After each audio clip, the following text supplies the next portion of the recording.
forward. Among the hardest transitions for individuals is to move from the employee to the entrepreneur mentality. The idea of getting on your own, getting your own business is fantastic. It's the desire of a lot of individuals to leave their jobs and get to be successful business owners. However, is there a transition that has to be made from the employee mentality to the entrepreneur mentality? It's really exceedingly crucial that you bear this entrepreneur mentality to succeed in business on your own, because most of the principles you'll need to succeed are based off of becoming a true entrepreneur. And there are gigantic differences between that and an employee mentality. I'm not pulling your leg, and we will look at it here. Building the business brain. Develop the right mindset to transition from employee to entrepreneur. Chapter 1. Which mindset do you have? Synopsis. Many small business owners and enterprisers got their beginning as an employee. They worked for somebody else. The issue is, if you've been an employee for years, it may be difficult to shake off the bonds of the employee mentality. What does this mean? If you've an employee mentality, you're more likely to look to other people to tell you what to do. You'll find it difficult to take responsibility for the success and failure of your endeavor. You see, as an employee, you've no say about how the business is executed. You just work hard to prove your value so that you can stay employed. Which one are you? If you're an entrepreneur or business owner, you think much differently. Essentially, the buck stops and begins with you. You're responsible for the success and failure of your endeavor, and you are the one who makes all the huge decisions, including who to designate littler decisions to. To discover if you're thinking like an employee or an entrepreneur, take this fast quiz. Do you confine your tasks or responsibilities to a subset of what is required for your business to flourish? Do you base your lifestyle on your revenue? If a money setback happens, do you shrink your budget to adapt to the reduction in revenue? Do you constantly seek outside advice to make even daily decisions? If you responded yes to most of these queries, chances are you've an employee mentality. Here's why those with an entrepreneur mentality would answer no. Do you confine your tasks and responsibilities to a subset of what is required for your business to flourish? Entrepreneurs understand that occasionally they have to do things in their business that are higher up or beneath their skill level. Their mental attitude is if it has to get accomplished, get it accomplished. And they're not adverse to bundling up their sleeves and getting their arms dirty. Do you base your lifestyle on your revenue? Entrepreneurs will seek to develop their business, enlarge their line of products, and broaden their services when money setbacks happen. They don't let themselves get to be or remain a victim of fiscal conditions. If a money setback happens, do you shrink your budget to accommodate the reduction in revenue? Entrepreneurs send out the payments for themselves first. They center on bringing in the money that supports the lifestyle they want and invest the rest into their business. That stated, they're likewise cognizant of and accept the fleeting sacrifices that may need to be made in order to achieve a goal. Do you constantly seek outside advice to make even daily decisions? Entrepreneurs handle their time and take responsibility for their actions. While they might seek out mentors to guide them to expanded growth, they're in control of their day-to-day actions and don't need somebody else to tell them what to accomplish or prompt them to accomplish it. Let's look at some more differences. Monday mentality. Employees fear Monday, or whatever the beginning day of their work week is. Entrepreneurs are not bolted into a work week. They approach each day as a different chance to go after their dreams. It's not my problem mentality. Employees have this mentality. They view everything on the job by whether or not it's their problem. Entrepreneurs view everything as their duty, as they have ownership of what is happening in their business. TGIF. Thank goodness it's Friday mentality. Employees are constantly looking forward to their off days. Entrepreneurs are forever seeking ways to extend their business even when they're not working. They're considering ways to extend their entrepreneurial talents. They look forward to each day. When am I going to receive a raise mentality. Employees think that raises ought to come according to the calendar instead of according to their work. Entrepreneurs seldom consider when they'll receive an increase. They realize that the more they work towards helping other people, the greater their reward will be. Oh no, what now mentality. Employees set about meetings with an oh no mentality. Entrepreneurs set about meetings with a mastermind mentality. They realize that excellent ideas come out of these meetings. There are a lot more mindsets that we may compare. As a matter of fact, if a few have come to mind for you as you read this, write them down. Chapter 2. Perusing the Dream. Synopsis. There are a lot of employees who are longing to be their own boss, yet are fearsome of what the future may hold if they were business owners. I would like to advise that if you're among those individuals, you'll do well to become a great employee first. I spent a lot of years as an employee, and I was constantly found to be a model employee. My entrepreneur bosses constantly gave me high evaluations. In going over the list of employee mentalities, I can frankly tell you that I didn't have those mentalities. I was a great employee. If you have a want to be on your own one day, going after your dreams as an entrepreneur, you are able to begin now. Approach your occupation as though you owned the company where you work. Bearing that ownership spirit will reward you on the job and ready you for the day when you are able to pursue your own business. You are able to be an entrepreneur while you're still working. Having this spirit will excite you to go after your own endeavors when you're not on your employer's time clock. Positive mindset and productivity. You spend about 1/3 of your life at work. If you're spending it with negative individuals, it may really affect you and bring you down. By arresting negative thoughts as they enter your ears and not letting them go forward in your thoughts, you'll be doing a lot of the work to remain positive in a negative situation and build your business skills. Here are ways to keep horrible situations at work from bogging you down. Possess a life outside your job.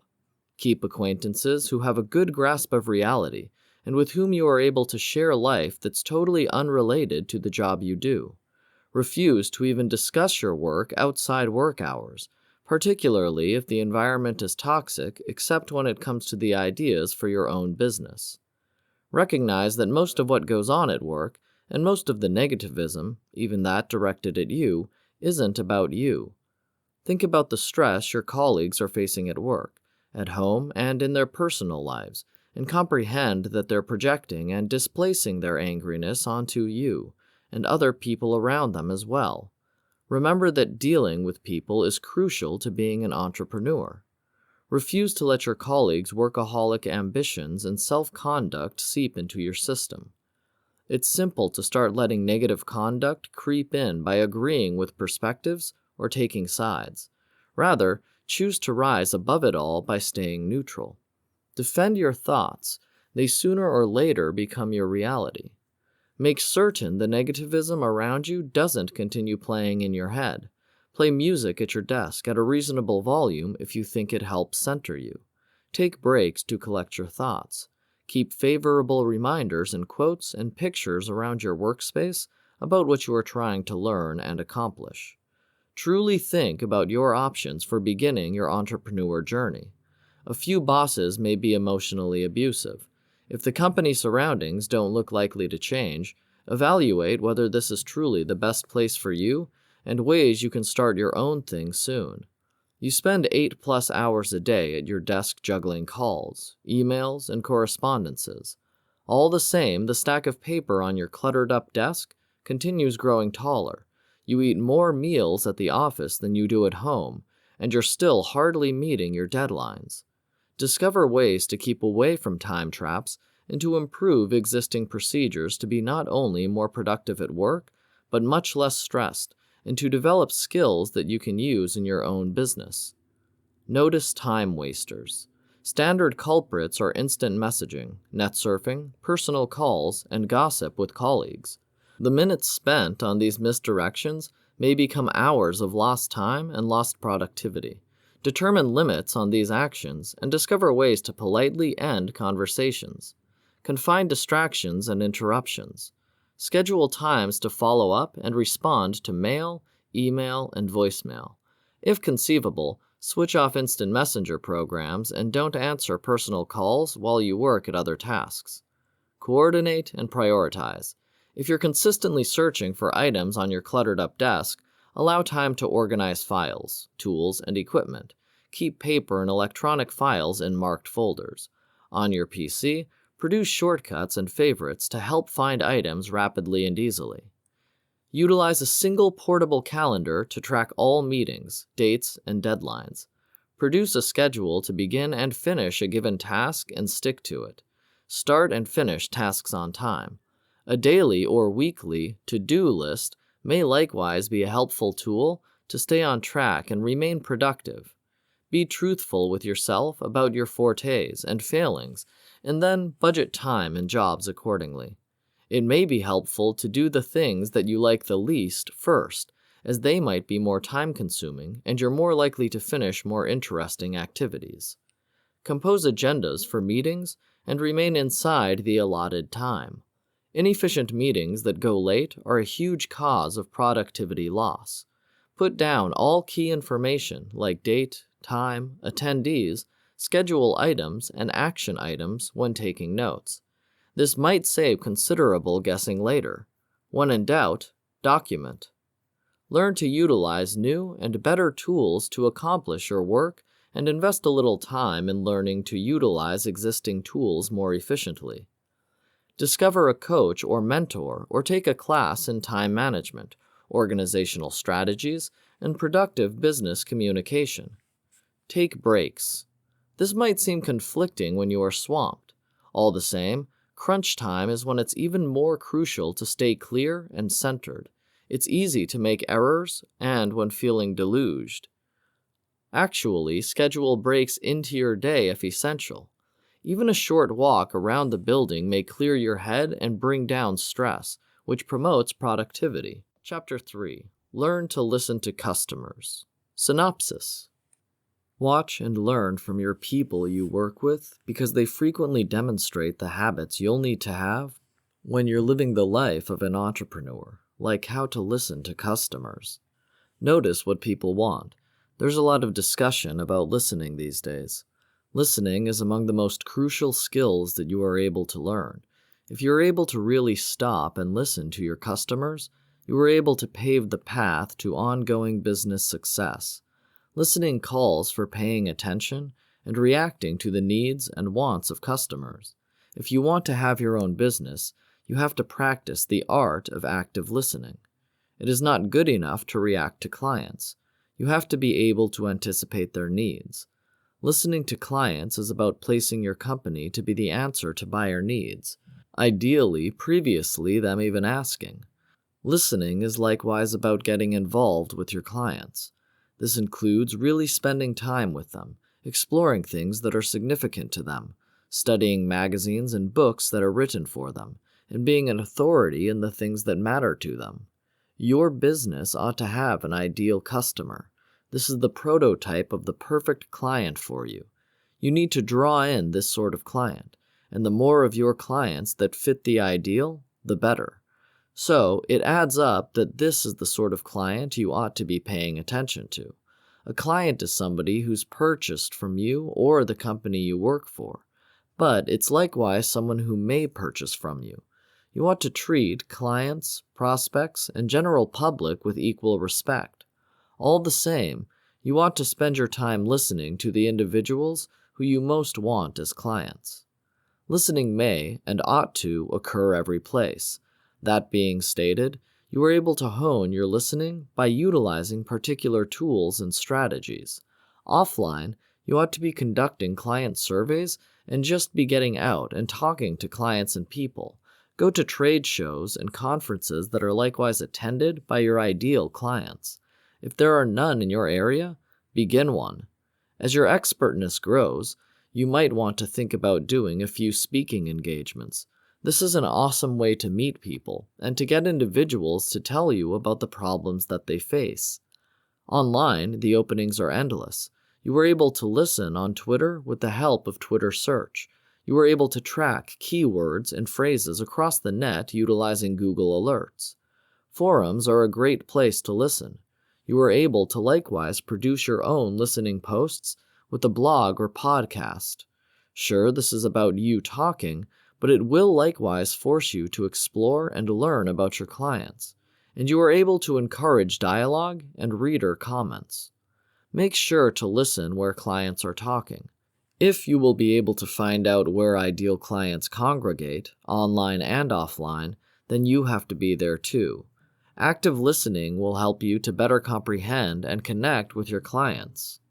It will make sales and marketing easier, as you'll be able to position yourself right between the client and the need.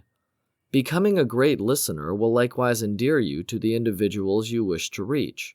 Everybody loves being listened to. So close that trap. Put away that profit and loss sheet for a minute and begin exploring the world of your clients. Chapter 4. Be a good provider.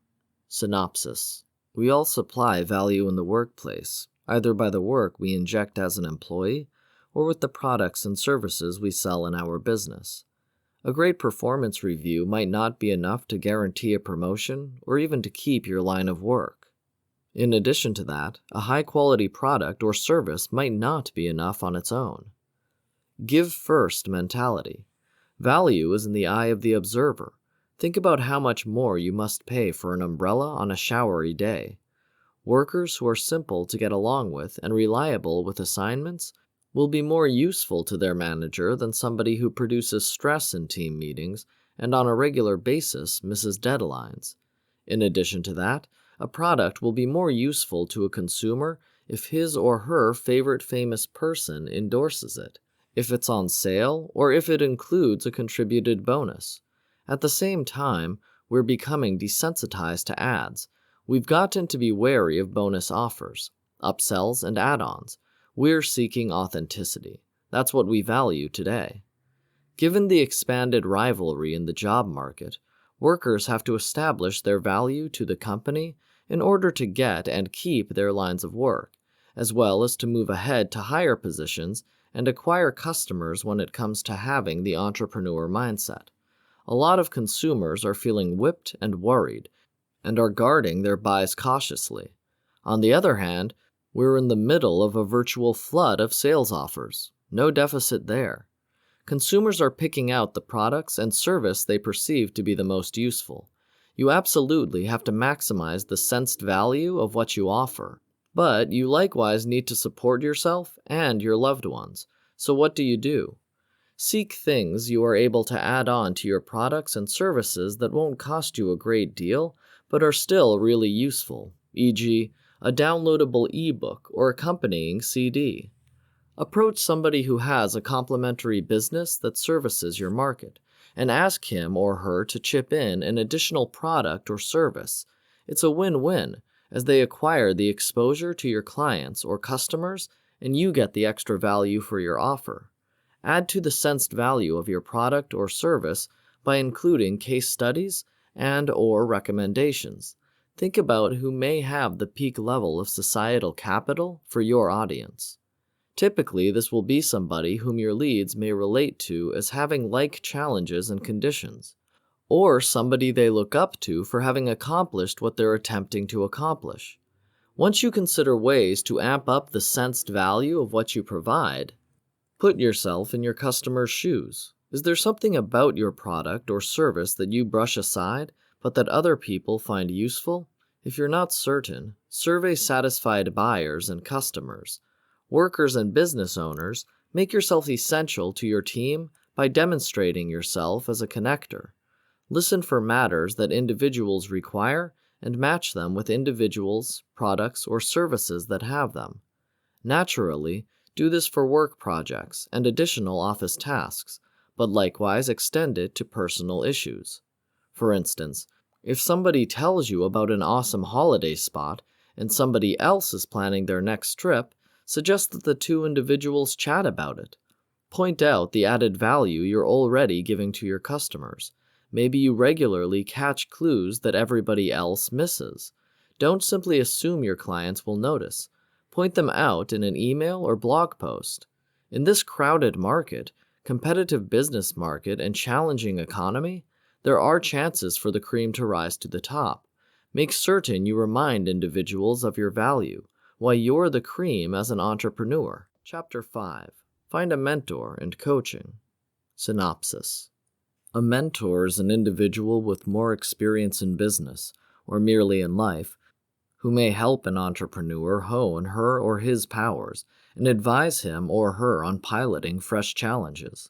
A mentor may be a boon to an entrepreneur in a broad array of scenarios, whether they supply pointers on business technique, bolster your networking crusades, or act as confidants when your work-life balance becomes out of whack. However, the first thing you need to know when seeking out a mentor is what you're seeking from the arrangement. What having a personal trainer is to your body, having a coach may be to your mind.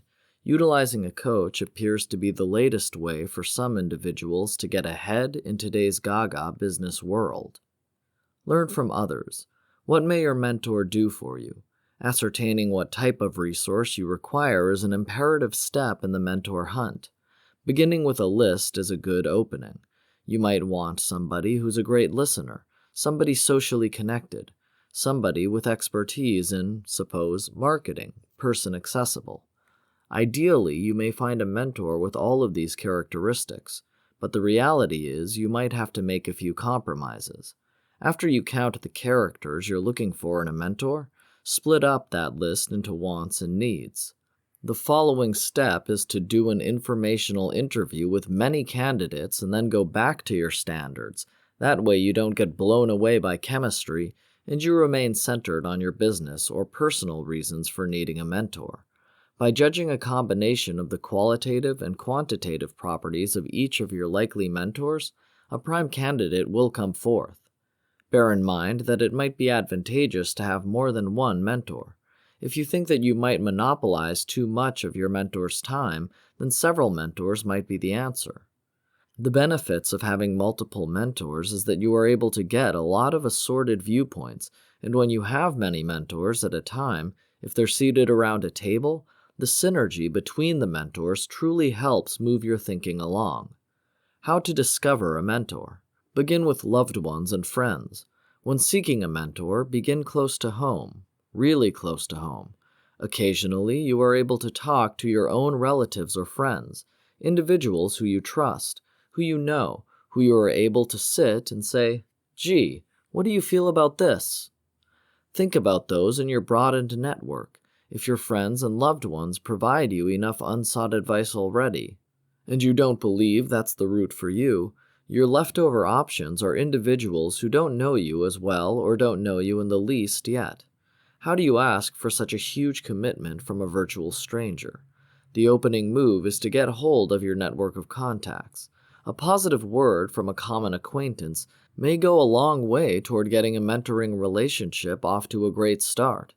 Additionally, you shouldn't pick out a mentor overnight, which implies you ought to keep your antenna poised to pick up on likely mentors at conferences, trade shows, and so forth.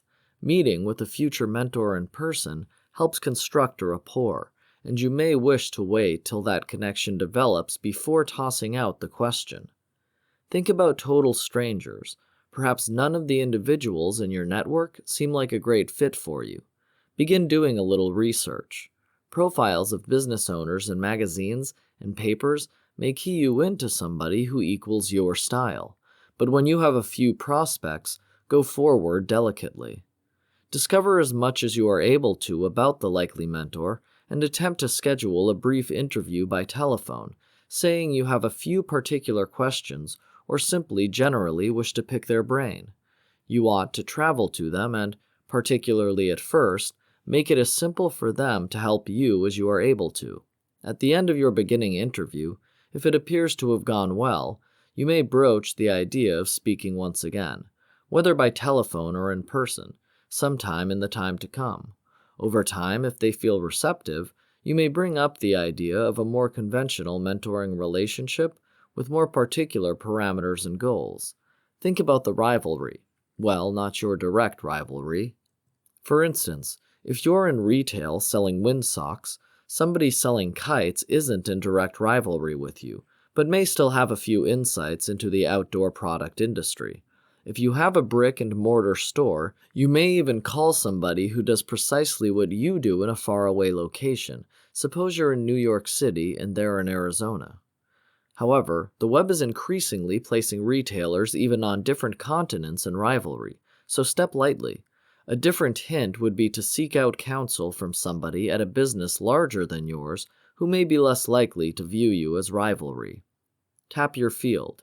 Your suppliers, your local chamber of commerce, and relevant trade publishings are great resources for likely mentors. These are all great places to come by knowledgeable individuals, but how do you find somebody who matches your personal flair? Look for a mentor the same way that individuals seek medical professionals. Seek recommendations. Pay for mentoring. But what if you have an awesome idea that you wish to get off the ground rapidly, and you need a fast jolt of expertise? Great informal mentorships are cultivated bit by bit and may frequently last for years. If what you require is a crash program, it may be time to bring in the consultants. Individuals at all stages of professional evolution need coaches to help them. CEOs often utilize coaches to bounce ideas around. Entrepreneurs utilize their coach to help them think strategically about the business, and coaches help other people sort out career decisions. Think about the effect you are able to have by offering to coach your partners, employees, and customers. You are able to be a coach to the individuals around you and help them to accomplish their goals faster and simpler. Individuals seek coaches for two basic causes. A few individuals look for coaches to help them discover a balance between their personal and professional lives. Other people want coaches to help them get more productive in their business or help step up their business. Individuals aren't looking for speedy answers any longer. They're seeking ways to produce lasting change. The traditional consultant doesn't truly bring about lasting change. A coach is a sort of consultant who works with customers to come up with their own changes that are lasting. Coaching is the next evolutionary step of consulting. Coaching is a blend of business, finance, psychology, philosophy, transformation, and spirituality. It helps individuals get more of what they wish out of life, whether it's business success, fiscal independence, academic excellence, personal success, physical wellness, relationships, or career planning. Coaches are soundboards, support systems, cheerleaders, and teammates all rolled into one. Bottom line, the job of a coach is helping other people realize their total potential. Coaches utilize questioning skills, listening, and motivational strategies to help individuals build the skills, knowledge, and confidence required to better their professional and personal lives. A coach is a collaborative partner who helps you achieve things. Coaching isn't a replacement for personal responsibility and personal alteration or choice.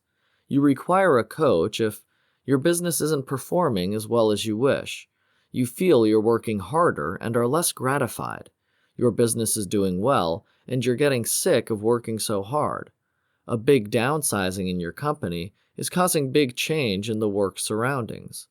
You think your career is approaching a plateau. You got a subpar performance review. You're not able to mold and lead your staff. You're not easy making strategic conclusions. A coach supplies you with a place to get a little perspective. A coach is somebody who isn't caught up in all the daily stuff and who may see the big picture. Wrapping up.